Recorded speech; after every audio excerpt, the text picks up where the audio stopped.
Hey everyone! Today I'm going to show you how to bypass factory reset protection on any Android phone. The best part? It's completely free and really easy to do. You know when you reset your phone and it asks for your Google account? Well, with this method, we can bypass that step and gain full access to the phone. I've successfully done this on over 100 Android phones. I'll guide you step by step through the process, so don't worry if you're not a tech expert. Just follow along and soon you'll be able to unlock any Android phone without any hassle. So let's get started.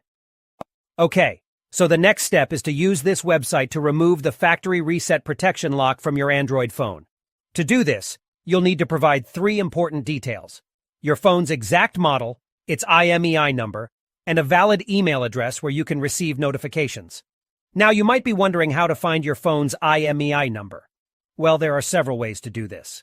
You can check the back of your phone, the original box it came in, or even your carrier's website. Your account details may also have the IMEI and serial number of your device. If you have a sales receipt or contract, you may find the IMEI and serial number there. If your phone has a removable battery, you can check underneath it for the IMEI or serial number. However, if your phone doesn't have a removable battery, don't try to remove it or you may damage your device. Once you have your phone's IMEI number, you'll need to fill out a simple form on the website with your phone model, IMEI number, and a valid email address. This is where you'll receive a notification when the factory reset protection has been removed.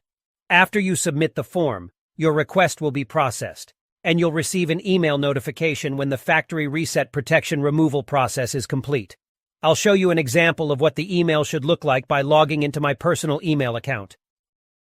Here's the email I received, saying that the factory reset protection was removed. Let's open it up together. The message confirms that the factory reset protection has been removed, so all you need to do now is restart your phone.